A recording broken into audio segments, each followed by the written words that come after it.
Russia में भाई winters में कुछ टाइम का पता नहीं चलता, सुबह शाम दोपहर सब एक जैसी। और यहाँ पे बादल की मूवमेंट्स देख के मैं पता लगा सकता हूँ कि बाहर कितनी ठंड है, क्योंकि हवा चल रही है बहुत तेज। अभी कैमरे पे पता नहीं आप लोगों को समझ आ रहा है नहीं आ रहा, बट वैसे देखने में ना बादल मूव कर रहे हैं बहुत तेज। चलो भाई निकलते हैं आज यहाँ से। ये था अपना बंक बेड, जिन्होंने लास्ट नहीं देखी होगी वीडियो उनको दिखा दूँ। यहाँ पर मैं पिछले 2 दिन से स्टे कर रहा था, आज मैं यहाँ से निकल रहा हूँ। इसको निकालो जी। ये हमारा ब्रेकफास्ट है वैसे अभी का। इसके अंदर बिरयानी है, कल शाम को पैक करा के लाया था, रात में मैंने खा लिया था और फिर बच गया था आधा, पूरा नहीं खा पाया था, तो फिर मैंने सोचा सुबह ब्रेकफास्ट करके तब निकलूंगा। पिछले 2 दिन से भाई कोई नहीं आया पूरे डॉम में, सिर्फ अकेला ही था मैं, ना इन दोनों पे, ना ही इस पे और ना ही इन दोनों पे। ये वाला बेड ऑलरेडी ऑक्यूपाइड है क्योंकि इसको क्लीन नहीं कर रहे हैं लोग। इसका मतलब है कि इस पर पक्का कोई ना कोई है, मतलब किसी ने रेंट आउट कर रखा है। बट अभी कोई नहीं आया, ना तो कल रात को आया ना ही परसों रात को। मैं अकेला सो रहा था भाई, पूरा रूम समझ जाओ प्राइवेट रूम था मेरा। बट एक चीज़ मैंने नोटिस किया यार, देख रहे हो इतने छोटे से एरिया में, ओहो रामनाल भाई रामनाल, ओके आराम से। अरे की ले ली मैंने, हाँ ले ली। बाकी ये थी भाई डॉर्मेट्रीज सारी की सारी, बहुत सारी डॉर्मेट्रीज हैं भाई, बहुत सारे वॉशरूम्स भी हैं एक फ्लोर पे।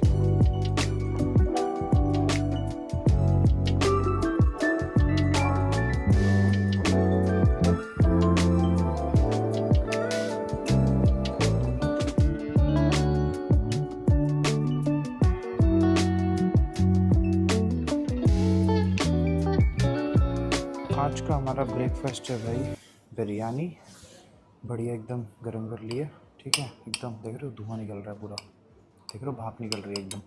साथ में एक लाटे जो कि मैंने यहीं से लिए, मुझे पड़ी है 190 रूबल्स की, इंडियन रुपीज़ में हो गया 200 रुपये। ठीक है चलो ब्रेकफास्ट हो जाएगा मेरा एटलीस्ट, मैं कहीं रोकने वाला नहीं हूँ। आज मैं लंच पे सिर्फ मंचिंग करूँगा थोड़ी बहुत, ज़्यादा कुछ ऐसा नहीं कि हाँ हार्ड खाने के लिए रोकूँगा। सीधा रात को पहुँच के कुछ कुक करेंगे, क्योंकि मैंने आज वहाँ पर बुक किया अपार्टमेंट। कैसा है कितने का बुक किया वो तो जाके ही बताऊँगा ऑब्वियसली। और कुछ चेंजेस होने वाले हैं कल से, जब मैं एक्सप्लोर करूँगा यूरोप, तो वो सारी चीज़ें मैं आई होप कल ही बताऊँगा आपको, कल के ब्लॉग में।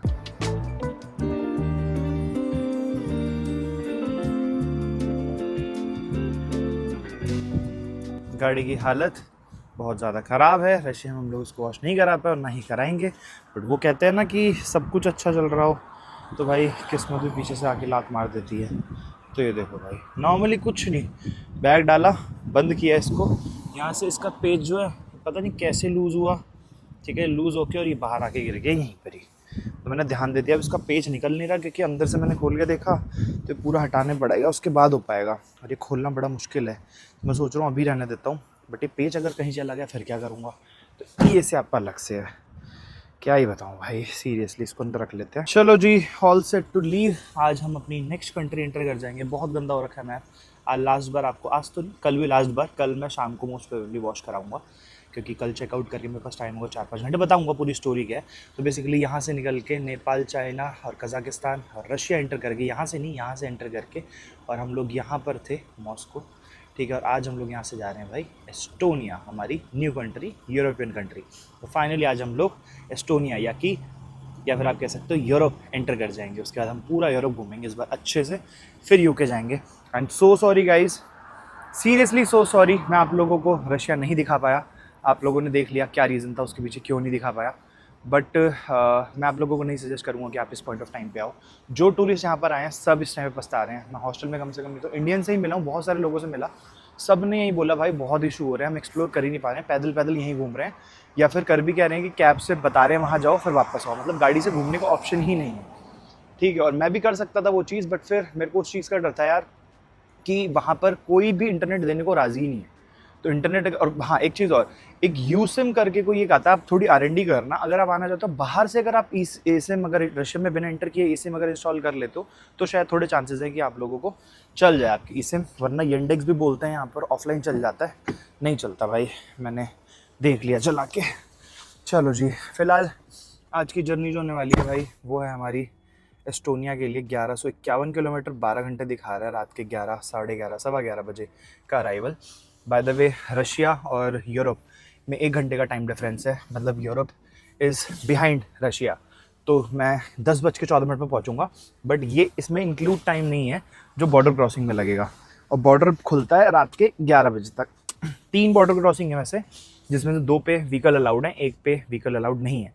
और जो मेजर वाला बॉर्डर है ना, जो सबसे बड़ा बॉर्डर है बेसिकली एस्टोनिया और रशिया का, उस पे ही व्हीकल अलाउड नहीं है, क्योंकि उस पर कुछ कंस्ट्रक्शन चल रहा है। मैंने सर्च किया था, देखा था। तो कोई नहीं, चलो अभी जिससे एंटर हो सकते होंगे हमें तो मतलब है रशिया एंटर, यूरोप एंटर करने से, ना कि रूट कौन सा हम चूज़ कर रहे हैं उससे। और बाय द वे 2 रूट हैं, 1 मिनट, हाँ ये देखो 2 रूट्स हैं। एक ये ऊपर वाले जिसमें टोल है, एक ये नीचे वाले जिसमें टोल नहीं है। तो इस वाले में बड़ा हैवी टोल है, बट इसमें नाना करते हुए मेरा कितना टाइम बच रहा था, 1.5 घंटा बच रहा था। तो मैंने कहा इसी पे चलेंगे, इस पे कहीं जाके और धीरे धीरे गाड़ी चले, क्योंकि यहाँ पे टाइम ना चेंज बहुत जल्दी होता है। अगर आप मैप का टाइम देखोगे और एक्चुअल टाइम देखोगे, अगर हल्का सा भी आप रुक गए ना, आधा घंटा सीधा बढ़ जाएगा। तो इस रीज़न की वजह से मैंने डिसाइड किया भाई कि एक्सप्रेस वे से होते ही चलेंगे। वैसे हमने बिल्कुल टोल नहीं दिया है पूरे रशिया और कजाकिस्तान में। अगर थोड़ा टोल लग भी जाएगा तो इतना बड़ा कोई इशू नहीं है। चलो जी, बहुत देर से कोल्ड स्टार्ट करके छोड़ रखी है मैंने गाड़ी, तो दिक्कत नहीं है। बहुत सारे काम करने यार यूरोप जाके, बहुत सारे काम इकट्ठा कर रखे थे मैंने। रशिया के लिए इकट्ठा किए थे क्योंकि यहाँ पे टाइम भी था, ठीक है, बट यहाँ इम्पॉसिबल हो गया था भाई करना। तो इस वजह से फिर मैंने सोचा छोड़ो। हाँ ये देखो वॉशिंग है, गाड़ी लेके गए यहीं पर अंदर लेके चले गए। मैंने कहा छोड़ यार, एक तो वैसे ही मौसम ख़राब है, अभी फिर से वही चिप चिप चिप चिप सारा शुरू हो जाएगा और वापस से विंडशील्ड इसकी पूरी गाड़ी का वही हाल होना है। तो यूरोप की सड़कें यहाँ से ज़्यादा साफ़ है, तो यूरोप पहुँच के फिर वहाँ पे मैं कर लूँगा बढ़िया से इसको वॉश वगैरह। बाकी टेम्परेचर की बात करूँ तो अभी 8 डिग्री हो रहा है बाहर, इतनी ज़्यादा ठंड नहीं है, बट हवा बहुत तेज़ चल रही है, इसकी वजह से ठंड लग रही है। और गाड़ी का टेम्परेचर अभी तो बहुत लो है, अभी 50% हो जाएगा थोड़ा सा चलते ही, क्योंकि इंजन हीट अभी होगा, क्योंकि बहुत देर से गाड़ी पूरी रात खड़ी हुई थी इतनी ठंड में। इस वजह से गाड़ी पूरी ठंडी पड़ी हुई है। अभी कोल्ड स्टार्ट किया तब जाके इतनी गर्म हुई है। और रीज़न यही होता है भाई कोल्ड, 1 मिनट यार इसका ऑटो फोकस, हाँ मैं कह रहा हूँ रीज़न यही होता है कि ये उसका कोल्ड स्टार्ट करने का, कि थोड़ा सा इंजन हीट हो जाए, उसके बाद आप फिर एक्सेलरेट करना शुरू करो। कहीं एकदम सीधा बैठते ही सीधा एक्सेलेटर पे पैर रख दिया, फिर इंजन आवाज़ करने लगता है। ये देखो भाई, इंटरनेट में मैप लगा के चला था मैं, दोनों मैप अटक गए हैं। यहाँ पर इंडेक्स चला रखा है मैंने, ये भी अटका पड़ा है, इधर गूगल मैप चला रखा है, वो भी अटका पड़ा है। अब बस ऐसे ही अंदाजे से चले जा रहा हूँ। अरे यहीं से ठीक है, अब देखते हैं भाई निकल पाऊँगा मुझको से बाहर की नहीं। बाहर आउटर पकड़े ही निकल जाऊँगा, एक्स्ट्रा थोड़ा चलना पड़ेगा अभी, तो क्या हुआ। आई होप मॉस्को एग्जिट करते ही थोड़ा इंटरनेट मिल जाए मुझे, चलने लग जाए इंटरनेट, क्योंकि चलने लग जाता है। और यहाँ पर पता है मैंने क्या नोटिस किया है कि शायद से ना यहाँ जो सिटीज़ हैं, बेसिकली सिटीज़ में इन लोगों ने बैन कर रखा है इंटरनेट वगैरह सब कुछ और नंबर। बाकी जो रोड पे अगर आप नॉर्मल चलोगे, हाईवे या एक्सप्रेसवे पे चलोगे, तो वहाँ पर कुछ भी बैन नहीं है, वहाँ बढ़िया सीन है, मतलब बढ़िया नेटवर्क सब चलता है। थोड़ा तो यार ये रीरूट हो जाए, थोड़ा सा तो आइडिया लग जाए मुझे, सही जा रहा हूँ नहीं जा रहा हूँ। अपने आप गोल चक्कर वगैरह सब अपने आप लेने पड़ रहे हैं यहाँ पे। और एकदम सुबह होते देख लो जाम वाम सब शुरू हो गया है। अभी इस टाइम पे बज रहे हैं 10:50 सुबह के, और मैं सोच रहा था ऐसे निकल जाऊँगा 8:30-9 बजे, बट भाई बिस्तर से उठने का मन ही नहीं कर रहा था सीरियसली। और 13 घंटे की ड्राइव के लिए ना मैं ऐसे जल्दी जल्दी उठ नहीं सकता था बिना अपनी नींद पूरी किए। नींद तो पूरी हो गई मेरी लगभग वैसे, बट फिर भी मैं सोया सिर्फ 6 घंटे हूँ।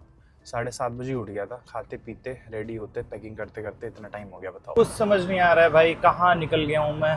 ठीक है, मैप दिखा नहीं रहा है, कुछ समझ आ नहीं रहा है बोर्ड पे कि क्या लिखा हुआ है। इंग्लिश में लिखते नहीं है ये लोग, सब कुछ रशियन में लिखा हुआ है। अब बस मैं सीधा चल रहा हूँ इसी तरफ। आई होप होना चाहिए। मुझे आगे से एक बार राइट लेना है मॉस्को बाईपास करने के लिए, जहाँ तक मैं समझ पा रहा हूँ। अब मुझे कहीं अगर सेंट पीटर्सबर्ग का बोर्ड दिख गया तो फिर मैं उस तरफ मोड़ लूँगा, बट सिटी के अंदर तो मुझे लगता नहीं कि दिखेगा, सिटी क्रॉस करने के बाद ही दिखेगा। मुझे लग रहा है कि टाइम ज़्यादा होने वाला है, क्योंकि अभी जिस तरफ मर रहा हूँ मैं, क्या पता वहाँ से पहले कोई रास्ता हो जो बाईपास पे निकाल दे, एक्सप्रेसवे पे निकाल दे। उसके अलावा मुझे लगता नहीं कि इतनी अच्छी किस्मत है मेरी कि एकदम से परफेक्ट मेरे को रोड मिल जाएगी। देखते हैं यार अब जो होगा, बस चलो बताऊँगा। और कोई ऑप्शन भी नहीं था यार, बिना मैप के कैसे ही निकल पाओगे अब सिटी से बाहर। अब यार मेरे पास ना 2 ऑप्शन है, या तो मैं येंडेक्स मैप देख के चलता रहूँ। येंडेक्स मैप जो दिखा रहा है वो नीचे वाला रास्ता दिखा रहा है, पता नहीं कैसे मैंने वहाँ पे चूज़ किया था टोल वाला रास्ता, बट इस पर फिर वही 1.5 घंटे ज़्यादा दिखा रहे हैं। देखो 12 बजे पहुँचूँगा मैं रात के, ठीक है, तो इस वजह से ये वाला मैप मेरे को चूज़ करने का मन नहीं कर रहा है। दूसरा ऑप्शन ये है कि इसमें गूगल मैप्स मैंने कनेक्ट कर रखा है, तो गूगल मैप्स अलग ही दिखा रहा है, मतलब गूगल मैप्स पर चल ही नहीं रहा था। तो मैंने इसमें ना ये देखा कि ऊपर की साइड इस तरफ पड़ रहा है, मतलब अगर वैसे पूरा मैप देखोगे आप तो इस तरफ पड़ रहा है सेंट पीटर्सबर्ग। तो मैंने यहाँ की कोई लोकेशन उठा के, क्योंकि कल मैंने ना ऑफलाइन मैप डाउनलोड किया था मॉस्को का, तो फिर मॉस्को में अगर मैं यहाँ पहुँच गया, मॉस्को एग्जिट कर गया, तो जहाँ तक मुझे लगता है हमारा यहाँ पर इंटरनेट चल जाएगा। और यहाँ से फिर मैं एक्सप्रेस वे पकड़ लूँगा अपना जो पीटर्सबर्ग के लिए जाता है, फिर वहाँ से एक्सप्रेस वे छोड़ के नीचे बॉर्डर की तरफ निकल जाएंगे। 2 घंटे लगता है वहाँ से। तो अब मेरे को डिसाइड करना है भाई कि मैं रिस्क लूँ इस पे। अगर यहाँ पर जाके मैप नहीं चला तो फिर मैं क्या करूँगा? फिर तो यही है भाई कि कोई भी ऑप्शन नहीं है, मैं क्या ही बताऊँ, कोई ऑप्शन नहीं मिलेगा। बट येंडेक्स पे ये है कि चलो एटलीस्ट मैप चल रहा है, तो मैं मॉस्को सिटी से बाहर निकल जाऊँगा। या फिर एक काम करूँ, मैं येंडेक्स ही फॉलो करूँ और यहाँ से राइट ना लूँ, ठीक है, येंडेक्स फॉलो करके और फिर सिटी से बाहर निकलूँ पहले, और सिटी से बाहर निकलने के बाद फिर मैं मैप लगाऊंगा उस तरफ रूट से। बट यार पॉसिबल नहीं है, मुझे लगता नहीं, क्योंकि एक्सप्रेसवे पे चढ़ना इतना ईजी नहीं है। यहाँ पर 200 250 किलोमीटर का स्ट्रेच होता है, कोई कट ही नहीं है एक्सप्रेसवे पे। और क्या पता फिर मैं थोड़ा ऑफ ही चला जाऊँ, वहाँ से आने मुझे उतना ही टाइम दिखाए, तो फिर उसका भी बेनिफिट नहीं है। तो समझ नहीं आ रहा है, या तो नीचे वाले से ही चलें, बट उस पर वही यार 1.5 घंटा ज़्यादा लगेगा। सिर्फ इंटरनेट की वजह से देख सकते हो आप कितना परेशान होना पड़ रहा है भाई मुझे। चलो भाई ले लिया मैंने रिस्क, देखा जाएगा। बहुत सोचा मैंने, फिर मैंने कहा छोड़ो यार। अब मैंने टवेर करके एक लोकेशन है जो मेरे को ऊपर की तरफ एक हाईवे जाता हुआ दिख रहा है, तो मैंने वही लोकेशन लगाई है। 2 घंटे दिखा रहा है, 2 घंटे में आई होप आ जाने चाहिए नेटवर्क, और 2 घंटे में भी नहीं आया भाई तो फिर मेरी किस्मत सच में बहुत ख़राब है। क्योंकि आते वक्त मैंने नोटिस किया, मैं याद कर रहा था परसों नरसों जब भी आया था मैं 2 दिन पहले, ठीक है, तो आते वक्त यार कार वॉशिंग है यहाँ पे, बट यार टाइम नहीं है, ऑलरेडी 12 बजे पहुँच रहा हूँ। कार वॉश करने लगे तो पता नहीं कितने बजे पहुँचूँगा। हाँ, तो मैं ये कह रहा था कि अगर वहाँ पे भी नेटवर्क नहीं आया तो भाई फिर तो हो गए काम।